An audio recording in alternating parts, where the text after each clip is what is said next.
Hey, this is Jake from the band Burn Ritual. You're listening to the Doom Tomb Podcast. Smoke out. Oh, no. You just made it even more cheesy.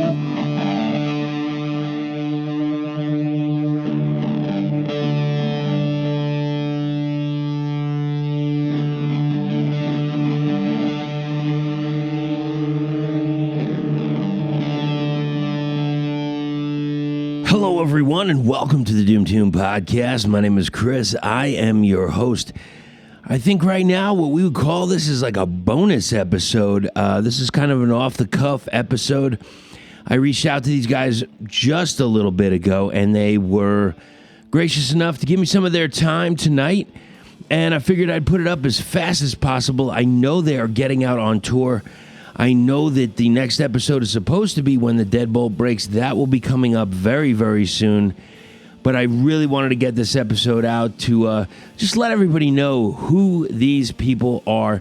It is a great band. Check them out. Let's listen to the interview. This is Howling Giant.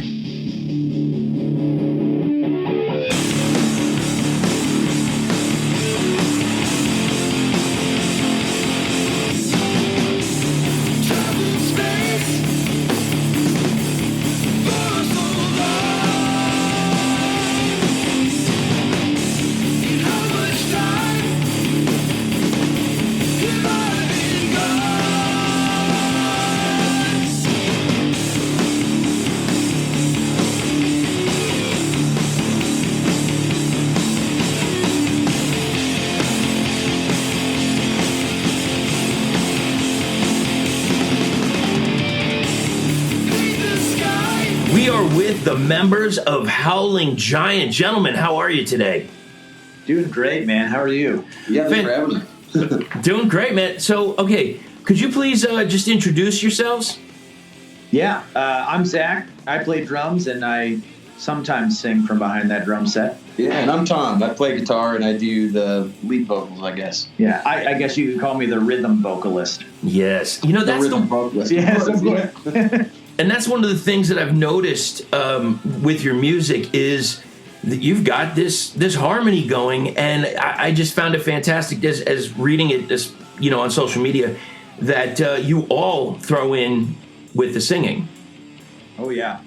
Yeah, man. I feel like it's something that's maybe not used as much by a lot of bands out there, but it's definitely a really strong piece of what we do, especially when we're writing and recording. It kind of helps fill out when you're a three-piece, I think, to be able to have some vocal harmonies coming in. Absolutely, and it's a little something out of maybe the norm in the scene, and it's a welcome change. You know, there's always room for change in this. Totally, and I mean, you know, we're always playing around with just something different, and we're excited now. We got our new bass player, Sebastian. He's been on for about 6 months now, but we're getting a third voice in the scene as well, which is real nice. He was really timid when he brought it up. He was like, would you guys mind if I tried singing? And, of course, we immediately said, Sebastian, see yourself out. Please. Never speak to us again. You know. But, yeah, no, he's been great. He was able to kind of just slide right in. And, yeah, it's been sounding good. Fantastic, guys. Now, am I calling you are you in Nashville? Yeah, we're in Nashville right now. We're about to head out, actually, tomorrow morning. Heading out on tour for about a month. Hit the West Coast, all that good stuff. But Memphis is tomorrow, April 12th. Nice. And that's really why I wanted to get you on the podcast as soon as possible, so we can get this out there and tell the masses, like, you got to come out, check out the shows. No, so, heck yeah. Now we're going to be there. Come see us. You know. Please, anybody hang out with me. So how long have you all been in Nashville? About 5 years now. Yeah, 5. Yeah.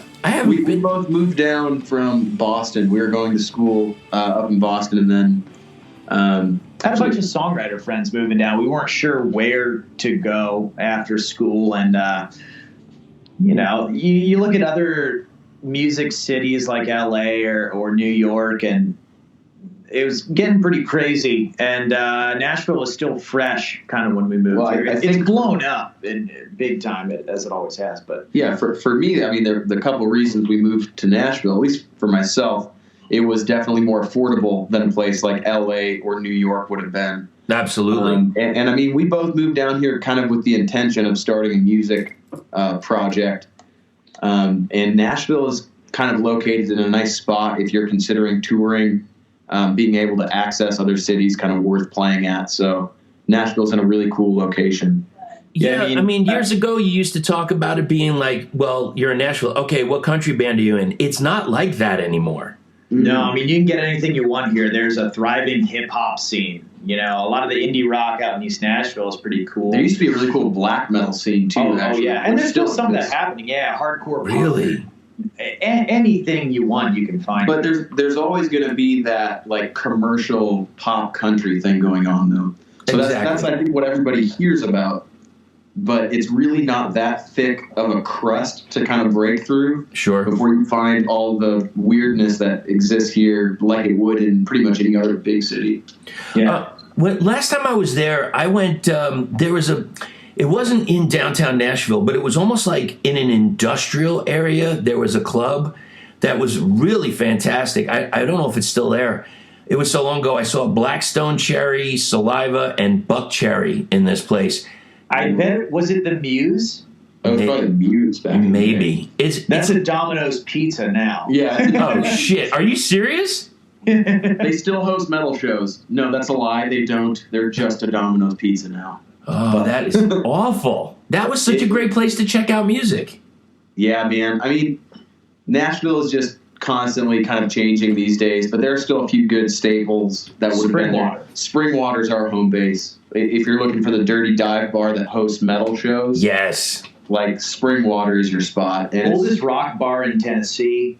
Oldest bar in Tennessee. Oldest bar that's still running in the state of Tennessee, Springwater Supper Club. Oh man, I think if you try to get dinner there, you might be shocked. I don't actually know if well, no, they just got a new food program out the back. They're doing like, what are they doing? Are they doing like pulled pork sandwiches or something? No, it's not even, well, they have Hog Heaven next door, so they have all the barbecue, but the dude from Hurts to Laugh started cooking in the back. Oh, yes. Used to be this old guy named Buford that, like, you go back there to get, like, a greasy burger or something, he'd be napping on the floor. You'd have to wake up. You're like, Buford. But this is, like, a legit food program now that they started doing. I gotta find it. There's, like, truffle mac and cheese and all this other stuff. Yeah. They're doing some of the, some more artisan-style stuff.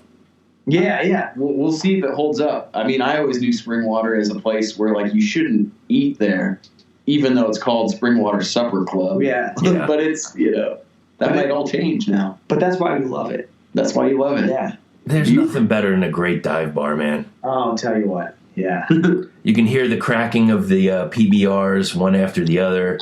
Oh. So this is also not a joke. Springwater was one of the few bars in Nashville where you could actually get rained out from playing a show because it would be coming in through the ceiling so aggressively. Oh my God. You would actually have to rain check a show if it's coming down too hard. So they fixed that. They fixed it. It's seriously a whole new operation. I realize now that I'm probably talking, I don't mean to talk trash about Springwater. This is endearing. This is completely endearing. We love that. Everything you're saying is completely out of love.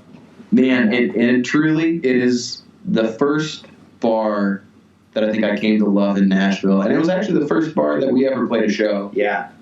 Cool. I thank you, because that's really one of my questions is I always want to ask about the scene that the bands are from and where do people go for some great music in the area. And I really appreciate that.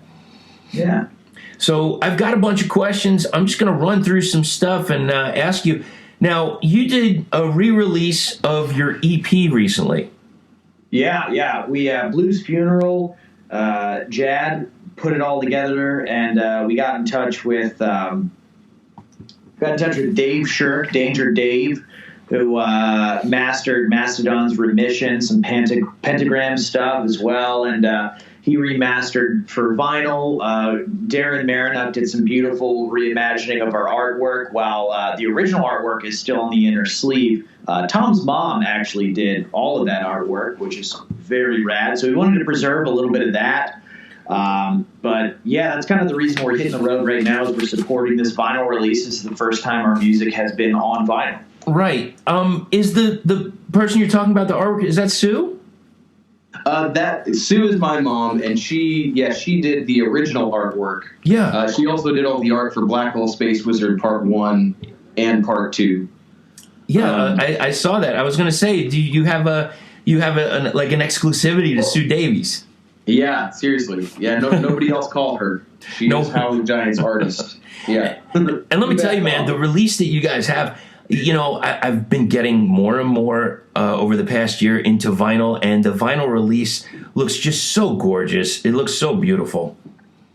Heck yeah. Well, yeah, thanks, man. I mean, it's been, especially these ones from Jad, really look awesome. That splatter that he did in that translucent orange is, That blue, so sick, man. The whole blues funeral idea, I think is it called the Post Wax LP subscription? So, yeah, Jad started the Post Wax subscription, which is, I think, such an amazing idea, and I can't wait to see how it kind of works out, because there's really no one, I feel, that's more plugged into the scene than Jad is. Right. He helped start Meteor City, which, they got like Elder released their first record on You Meteor coined City. the term desert rock. They they had Truck Fighters and Dozer, and he discovered these bands basically. Yeah.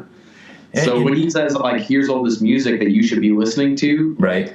There's no one really more qualified, in my opinion, than Jad to kind of say that. And Elder is one of the releases that's coming up, and I know they have Domcraft coming up as well.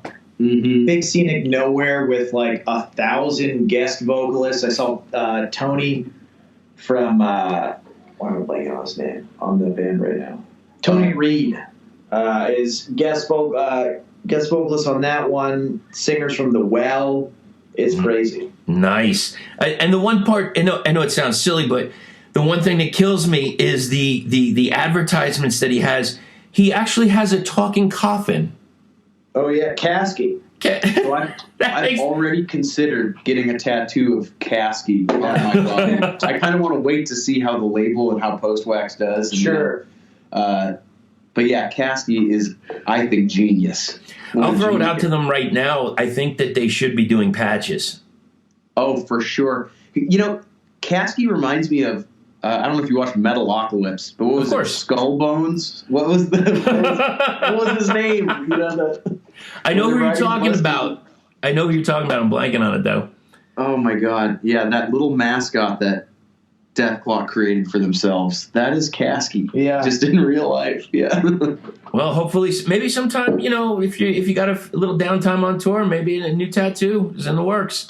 Dude, tramp stamp me. Tramp Nice. stamp it. Yeah. Now, I saw also on, I'm just going off a few things from social media. What was this thing with Frosty's coloring book theater? What is that exactly? Oh, man. What isn't it? What isn't it? So, Yes. Frosty is, man, what a character. Super nice guy. We've done some work with him in the past, and he what did he do? He just sent me a message and was like, hey, I'm doing this. Yeah, ours is the first video in what he is going to do a series where he basically just colors these rad psychedelic and fantasy things and just listens to an album. Right. And he just hit us up and was like, hey, I want to use your music to do this thing. We were like, yeah, dude, sounds great. He's like, okay, cool. I'm doing it, and then just put it out immediately. So he's done a lot of videos. You're the Cobra. He's done quite a few for them. Yeah. We're playing with the band up in Seattle and Tacoma. The Sky Giants. I think he just did a video for them as well. So just rad music. Really talented videographer and good dude. Really So go find his stuff on YouTube. What is it? Is it on Frosty's Coloring Book Theater? I think. Well, that's this one, but I think it's Black Slate Productions. Okay. Black State. Slate. Yes, Black Slate. Yeah. I'll have to check that out and put a link in the show notes. So before, talking now, you were mentioning you're going to be at the Psycho Las Vegas, doing the Psycho Swim, correct? Yeah. Are you and are you also doing Psycho Smokeout? We are. We're doubling down on Psycho. Let me ask you this: who are you looking forward to seeing?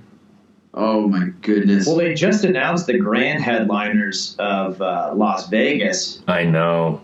Megadeth, Opeth, and Electric Wizards. Electric Wizard. So that was one of my biggest points of heartbreak, was that we were going to be on the road on, is it this tour? This tour, they're coming to Nashville That in Electric just a couple Wizard weeks. is coming to Nashville, and that's just unheard of.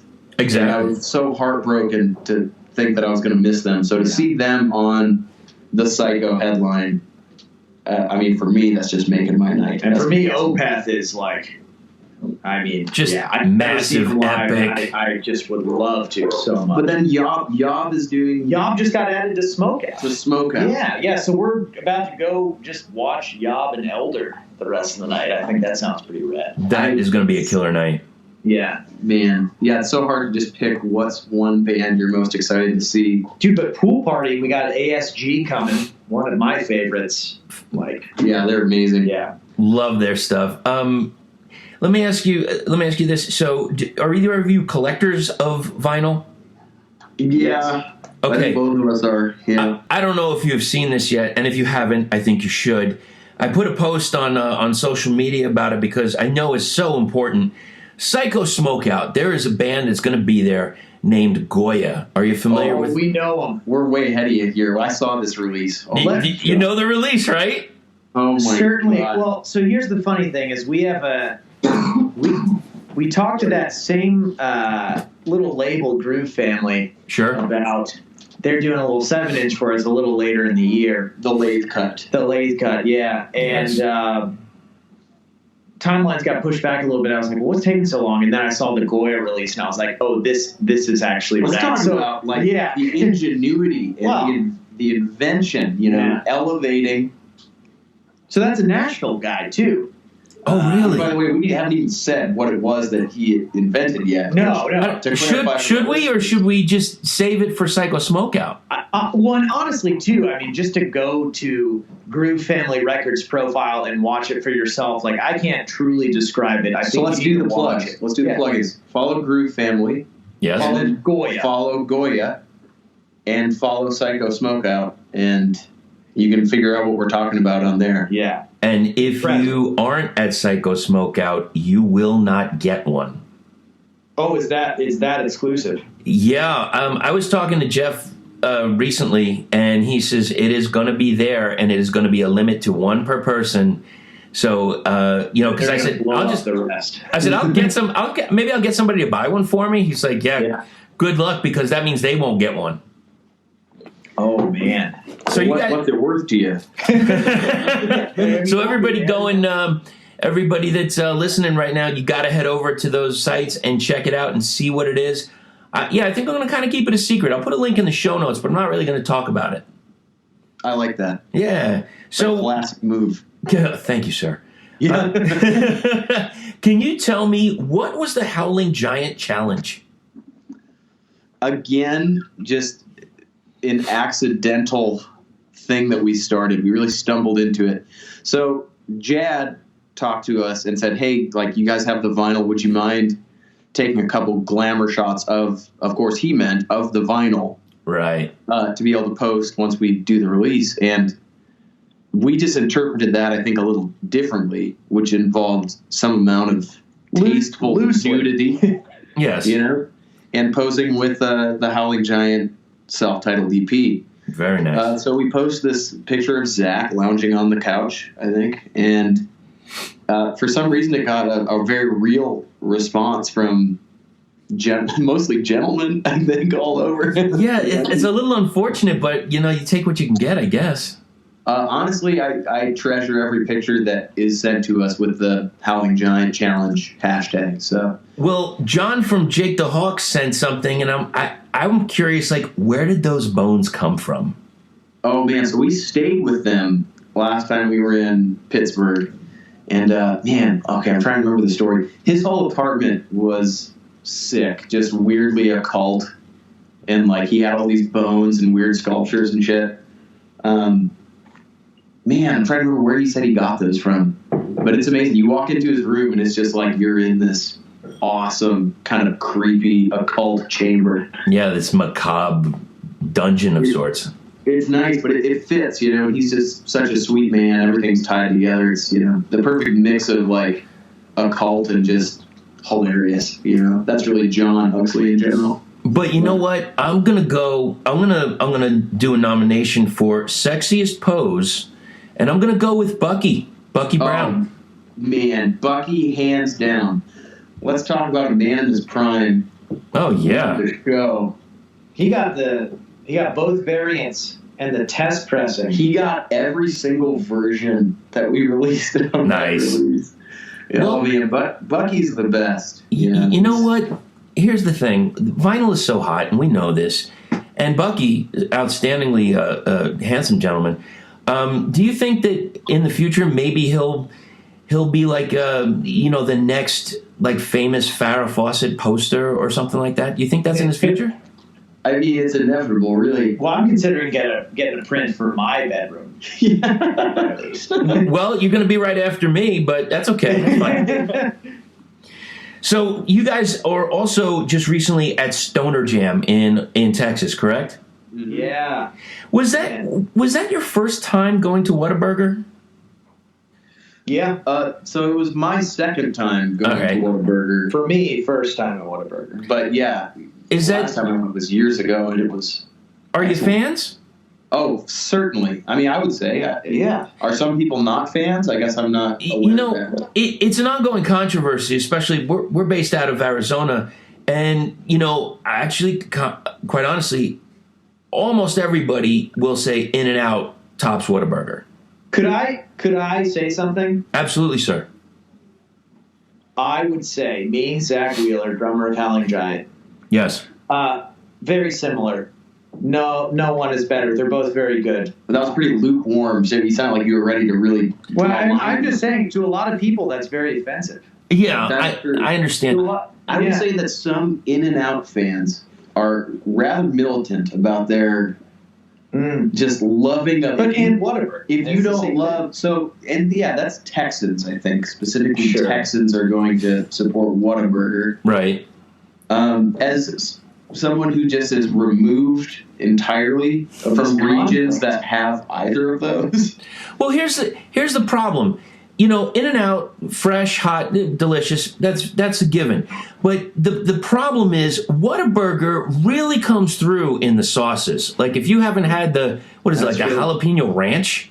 Yeah. I mean, I had some sort of mushroom Swiss burger, and the sauce that they had on that was pretty rad. That is true. The melts, the patty melt thing that they have going on was really something. I have also noticed they're large burgers, and these burgers they liken to the actual commercial. Like you ever see like a Big Mac commercial, Whopper commercial? Everybody's holding it with two hands. Like when do you actually do that? Yeah. And Whataburger, it's a two-hander, man. That is true. It's definitely a two-hander. So at the Stoner Jam, what do you think was the standout performance, like by another band? Oh man, it's hard to say because it was another one of those festivals, kind of like what we were talking about with Psycho, where I just felt like the lineup was so stacked, but on even more like an underground level. Right. That it was really, you know, I mean, I always love seeing like Heavy Temple play. We pulled into Red Mesa. So we missed like half their set, but Red Mesa from Albuquerque, right? I just saw them a few weeks ago, interviewed them a while back. What a great bunch of guys. Man, excellent dudes. Brad is just hilarious and a madman. I mean, they're all great, and I think a band that deserves to be heard quite a bit more. So if you haven't listened to Red Mesa, definitely please do. Yeah, they just put out The Devil in the Desert. Great album. Oh, man. Yeah. So good. We were on the Pink Floyd Best Of Redux with them. They did Breathe, I think. Yes, they did. Mm-hmm. Yeah, great cover. I mean, we saw them do it live when we played with them in Albuquerque last year. And we're hoping to play with them again, hopefully. I mean, just rad dudes. Yeah. Yeah, they were fantastic. And they do play Breathe live, and I got to say, I've only seen them twice, but I wait to hear Route 666. Yes. Now, you also were on tour with, and I'm not sure exactly how to pronounce the name. Is it Arcturus? Arcturus. Arcturus. Arcaris, yeah. What's one of the tracks that you heard live that you really enjoyed hearing live from them? Well, honestly, they were playing mostly stuff from a new record that's not even recorded yet. Yeah, so I don't actually know any of the names of the songs. Right. We've been buddies with those guys for ages, and they were pretty much playing their set. That past tour was side A of their record, and it's incredible, super vibey. But well, it was cool to see almost like they, as a band, I felt like were kind of being reborn. They've had music that they've been playing and recorded for a long time, but right. This was definitely like a kind of new sound. Still in the world, it's still like Arcaris for sure if you've listened to them. But yeah, the songwriting was really, really kind of evolved. A little bit longer songs, not to say just like jammy. It was kind of longer but more intricate. It wasn't like not to demean any Doom songs, but they aren't just leaning on one riff. They were like pretty elaborate, 10-minute songs, arrangements, that just took you all over the place. So it's really the evolution of Doom and the evolution of this scene. You're right. Sometimes it's like, do you want to hear the same chord for 10 minutes? Sometimes, but not all the time. That's why there's so much of a mix that you can get here. Exactly, and being able to kind of explore all that, I think, is really key. Because, like you said, there are times that I just want to bask in, just the tone that you've spent so many hours trying to get just right as a player. Yes. And, you get one riff that's so good, just let me hear that over and over. But, listening to bands that I love, Yes, back in the day, some of those prog bands that are really, really cool. I don't know, maybe it's the prog head in me, but I like to hear a rambling, really creative, song that takes you on a journey as well. So, all right, I've mentioned this before. Maybe and I can't remember where. Maybe I'll say it again. So prog. Okay, let's go with something, and let's see if we can get a cover for maybe ELP, Fanfare for the Common Man. Okay, what do you think? What you want? You want us? You want us to do a cover? Well, yeah, right away, please. Can you go in studio now and punch it out? Yeah, we'll tell you what. We'll give us what 3 hours. Thank you. Will be done. It'll be cut. Knock it out. We'll have it on your desk. Oh, thanks. That's really what I needed to know. I sincerely appreciate that. Now, do you mind? We you got guys to get our key player involved, though. If we're doing, or maybe the magic really is. That's true. Well, we can cover some Rush. Because there's the 3-piece. We can figure that one out. But, talking about ELP, you have to have the keys. That is just... But maybe there's magic in not bringing keys in, doing a full guitar adaptation. That's true. It's a lot of work for you. I'm just kicking back, so whatever. If you ever need help, go on YouTube and just play it at half speed, and you'll have, a really good idea of what it's going to sound like. Done. Thank you. And... yeah, I love that idea. Hey, do you mind if we all go over some of the songs? Sure. Yeah, for sure. So with this and with the albums and the cover art that Sue had done, there seems to be a little bit of a running theme. Is that your doing? Is that her interpretation of the music? What is that? In what way is there a running theme? Just so that I know that we're on the same page, because there certainly is. But what are you as a listener picking up on? There's definite space theme, and it's there's aliens. It's just this I just put spacey. I didn't have another adjective, honestly. Yeah. So I think for us, especially with our EPs, we really wanted to kind of view them like comic books or like short stories, like something you might read in Heavy Metal magazine or an issue you would pick up. I think that a lot of bands, don't record EPs, being that they're shorter, and I think that a lot of listeners maybe don't always take them as seriously, but I see kind of parallels to a TV show or a comic or a short story in an EP. So each one has kind of had its own focus. Right. The self-titled EP, we recorded those 4 songs because we felt like they were all each kind of a different like direction musically slightly. Still kind of Absolutely, they are. A sampler, That's what it is. So this was a way for us. The first song, Husk, was a little more just kind of driving, almost desert rock-y, but space themes, which, for those of you who are into it, that's actually technically part of the Black Hole Space Wizard series. That was the first song that we wrote that kind of started us thinking about Black Hole Space Wizard. Right. But that kind of focused on that driving, almost deserty approach. And you also got to bring, I love the fact that you put in the organ.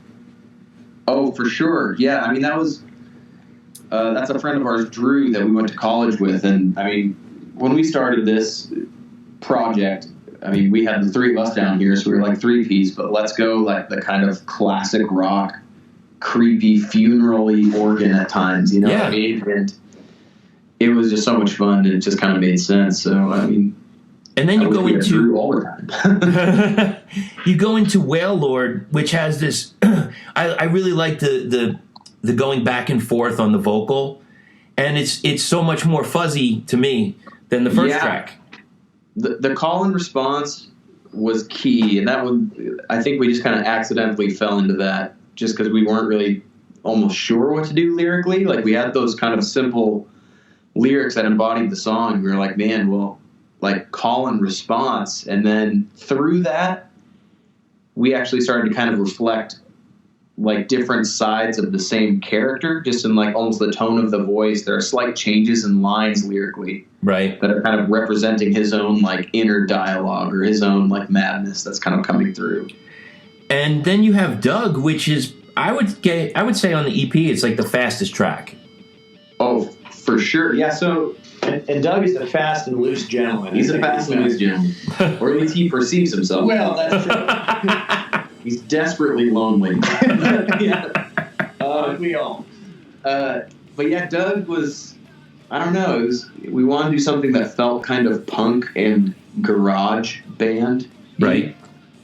And that was kind of that track. And it was definitely, something that break away from heavy concept in a little bit of a way. Something we'd love to do more. I mean, we've leaned a lot on like space themes, or we're working on some new music that relies heavily on like fantasy as well as the space sci-fi thing. It's kind of what we do, but being able to do a song like Doug, being able to do that song and just focus on, different context entirely, Well, it seems like you guys you do that a lot. You change stuff up, and I apologize for jumping around, but the Black Hole Space Wizard Part 2, The Forest Speaks. I mean, was I ready for a saxophone and acoustic? I wasn't, but I was really pleasantly surprised by it.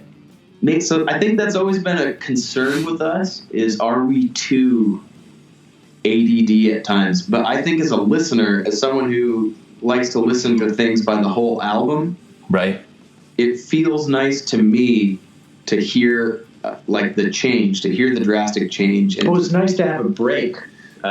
Just that song in particular, Forest Speaks, was really like, some of those tracks were real slabs, Exactly. And as a listener getting through the album, it's like, maybe you don't always notice it, but a lot of loud, heavy music constantly can be very fatiguing to your ears. So having a little break like that kind of primes you for the next thing. And I love listening to stuff that's just super heavy front to back, but when I get done, a lot of times I just need a break. Yeah, take a little power nap or something. But like Forest Speaks almost kind of acted like our little intermission there, and so the hope is that maybe you would be able to listen to the end and either want to just listen to it again or throw on another record. Like, by having that in there, you kind of just feel less fatigued as a listener. It almost feels like a palate cleanser of sort. Yeah, it definitely kind of sets you up for the next track too, for sure, which was kind of what we were shooting for. So heck yeah. Yeah. Now, if I could just go to back to the current remastering of the EP, Camel Crusher. What can you tell me about that track? Oh man, so that was we wrote that song with the intention of like, we were listening to a lot of like Sleep and the Sword and those classic stoner metal bands. Right. And so we wrote these riffs and we were like, what should this song be about? And so we looked at what was it? The plug-in that Roger used for his bass fuzz tone. Yeah, the Camel was Crusher. called Camel Crusher. Hmm. It was the name of this fuzz pedal, and we were like, what the hell is the Camel Crusher? And so we decided to kind of create this story about this sentient android that gets lost in some desert, forgets his original purpose, like some wires get crossed, and the only purpose he can find is to go on a murderous rampage of the only other creatures traveling through his dunes, barren wasteland, which are the poor camels, So it's really as simple as that, but it was just this, Because before that, in the beginning, Roger was just yelling nonsensical words, and I think he's saying "ain't no sunshine" at some point. But yeah. Oh, really? I think what we found was it just didn't matter. Like the riffs were heavy and fun, and we were like, man, like you could yell anything over this. You can do whatever you feel sick, like. We were like, Right. let's make it about this Camel Crusher, this fuzz pedal, this demonic robot. I think I think that's great, man. Look, inspiration comes where it comes. That's it. So Yeah. if we can, I just want to switch over to Black Hole Space Wizard Part 1. You had a excerpt from War of the Worlds, and that was H.G. Wells. But on the other album, you had a piece from the Kubla Khan. Yeah. Way in the early 1800s, and H.G. Wells, I guess late 1800s. What was the impetus for that? Like, wow, where'd you come to start using those? Well, I think either piece definitely referred to the scene we were setting with the song. For H.G. Wells, that was in Exodus Earth, and we were talking about kind of like evil machines invading a world, and that's, the vibe. That's his stuff. Off with world. Yeah, I mean, so like capturing that was like, we just that we like, and with the Kubla Khan entering Part 2 with Henry Tate, there's kind of this dream state, and that's really talking about this like, so fantasy dreamscape. And I think that as far as the writing goes and the era that they were written and how that kind of plays in, there was just such a kind of unique sci-fi creativity happening, Right. that like really set in motion, what we know as sci-fi now today. But as far as the story is concerned, almost being able to view those excerpts as like prophetic kind of pieces, I mean, Black Hole Space Wizard is set somewhere in the future, and being able to almost see these, bits of like sci-fi and just art as like almost a telling of what will be. And in the case of the Kubla Khan, like Zach was saying, it was really representing the main character's like state of what am I looking for? He crash lands. He's in a haze. It's it is almost like a living hallucination dream that he's having of this, strange paradise meets like the absolute pits, like the lows of the low. Well, Coolidge wrote it while he was On opium. raised. Yeah. Yes, Samuel Coolidge. Was it opium? I mean, the guy was definitely into a lot of. So it's unfinished because he was tripping out, and I think that the story goes that somebody Someone knocked knocked on his door and he just lost it. It Yep. was all like almost like stream of consciousness. Just he got into this headspace and just kept going. And it's just the imagery that he uses is so cool. And to come up with that kind of imagery, like without the assistance of, I don't know, playing video games, watching movies, and seeing all the like actual, like just to sit there and be some dude in your apartment tripping balls. Well, it is the opium. It's the There is Yeah. opium there. Well, And you guys are tripping in. balls from opium. Heroin. What else was he? It's really Man. quite a bit. Yeah. You guys are also in great company because Samuel Taylor Coolidge, he also did Rhyme of the Ancient Mariner. So I mean, if you're working on stage, doing on something on par with an Iron Maiden, how can that be a bad thing? Yeah.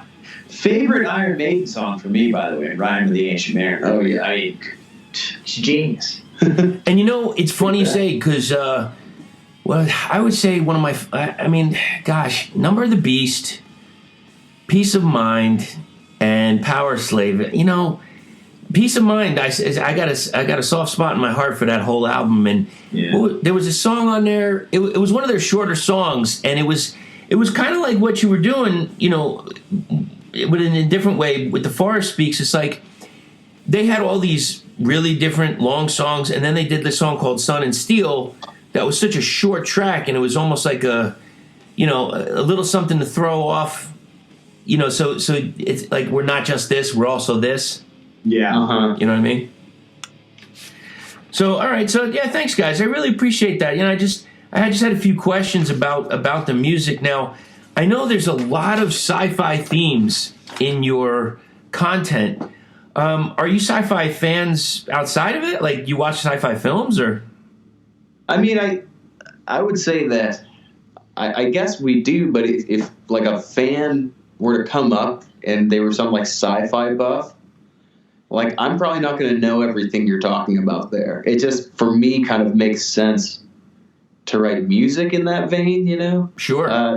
I think just almost sonically, that's just kind of where my headspace goes. I think, Yeah, same thing. I watch plenty of movies, read plenty of books, play a bunch of video games or D&D or whatever else, but I wouldn't claim to be a buff and know everything about it. If anything, almost a little more in the like sci-fi literature, like sci-fi books and stuff, rather than like movies and deep cuts. Like, I probably wouldn't know what a lot of fans were talking about if they came up and were like, have you seen this obscure sci-fi film?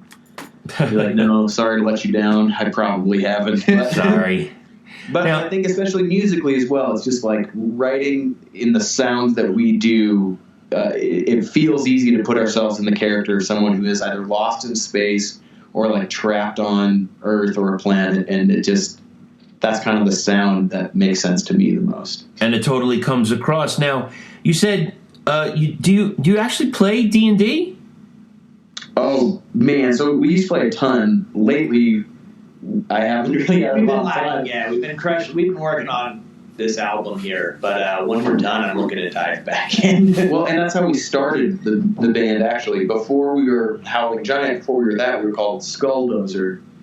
And we created that band just to document, like, this Dungeons & Dragons campaign we were playing. Gotcha. And it was just, like, fun and kind of stupid, and then we started playing, and then it was like, this is actually the most fun. Yeah. We were both in different bands at the time. These days we've been playing a little more Magic the Gathering because you can get a game in pretty quick. First, it's like D&D, you really have to commit to at least 4 hours. Yeah, you got four. But like, we can just get a quick game in a Magic whenever we feel like. Yeah, for sure. Now, have you heard the song D&D by Stephen Lynch? No, I haven't. Are you familiar with Stephen Lynch?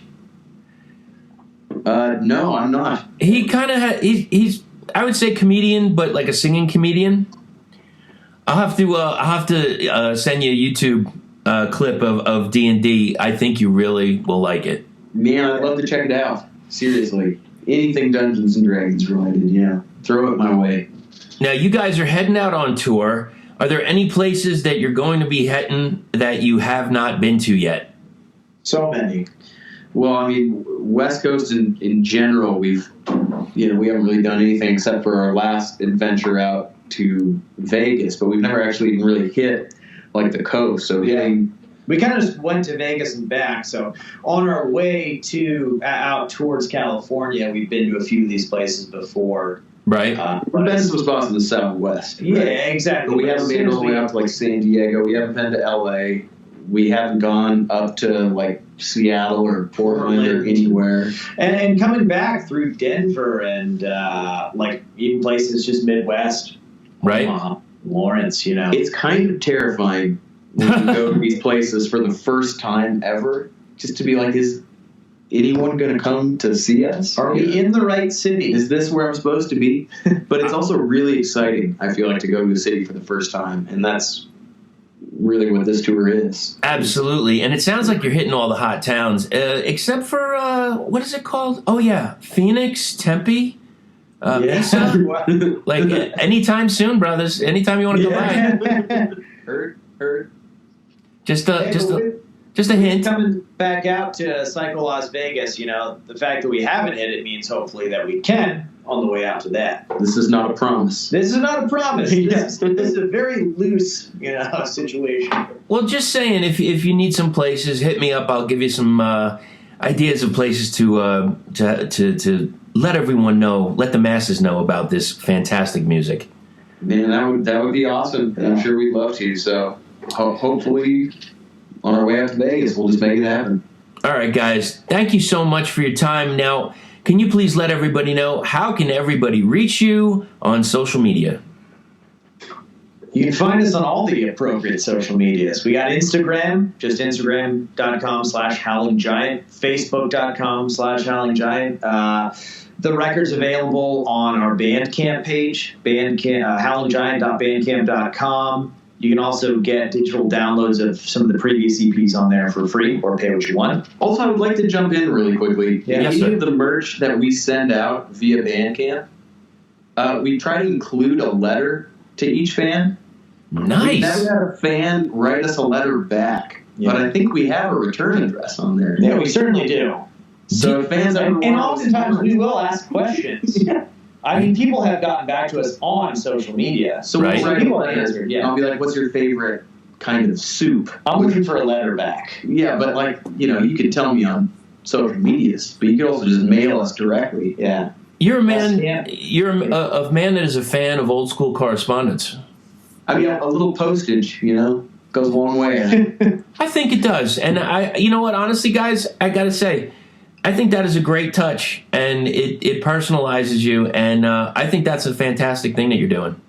Well, thanks, man. It's been a lot of fun, so we're going to continue doing it for as long as we can. All right, guys. Well, thank you so much. Safe travels on the tour, and just have a healthy, wealthy, successful 2019. Thank you, Chris. Thank you so much. All right, guys. We'll talk to you soon. Cheers. Thanks to the guys in Howling Giant for hanging out with me and, just getting a little deep into some questions and talking about their scene. Really appreciate it. Here is a track that was picked especially by them. This is the Whale Lord.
craniumradio.com. I do a show on Sundays around 6 p.m. Eastern Standard Time. It's called The Doom Tomb. Funky name, huh? I know. Check it out. The finest in new and old and borrowed and blue. All kinds of stoner doom and sludge metal, and, you know, maybe I'll throw in a few other things just here and there to keep you a little off base, a little off guard. We also will take submissions at doomtombpodcast@gmail.com. Follow us on social media at doomtombpodcast. Thank you so much for letting me squeeze in this bonus episode. I really wanted to get it out before they hit the road for a whole bunch of dates. Thank you all so much. Love you so much. Talk to you soon.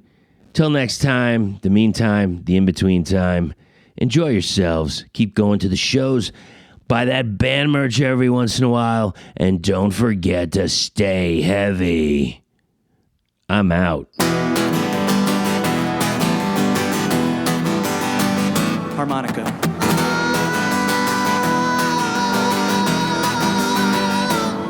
More harmonica.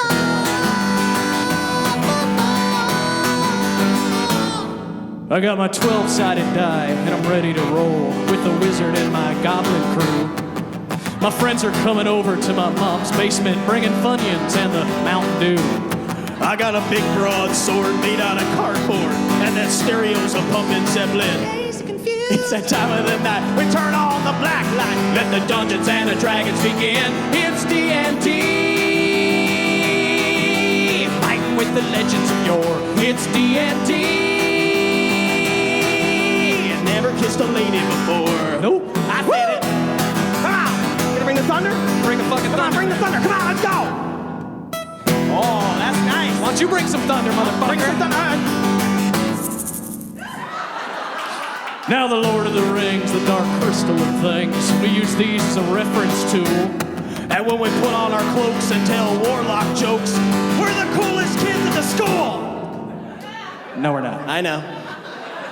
Now Tyke's a real bastard, but a fair dungeon master. He's got hit points and charisma to lend. And I rehearse in my room, or what I call the dragon's tomb, when I'm not out with my girlfriend. It's D&D. Wait. Tyke, hold on. I'm sorry. I'm sorry, everybody. Hold on, give me 1 second. What? Dude, come on. Seriously. What? You got a fucking girlfriend? Dungeon Master. It's kind of a dick thing to say. It's D&D, summoning the demons of hell. It's D&D, when our shift into the Taco Bell. Gordita, chalupa.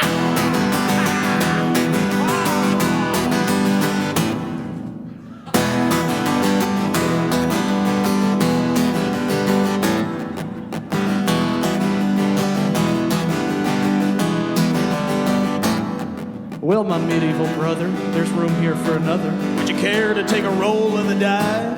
You guys make me weep. You think that you could keep up with a warrior as mighty as I? See, you're in mortal danger. I'm a first-class ranger who's half gargoyle and half elf. And if that doesn't scare you, maybe I should be wary of what lurks within my gaming shell. Next to my junior high annual lies my monster manual and my customized dungeon master screen.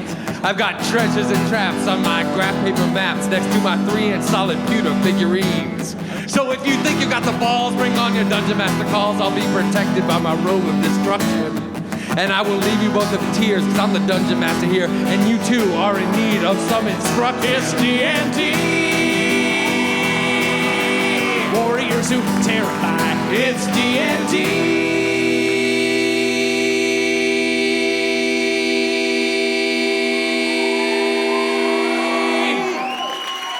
Virgins till the day we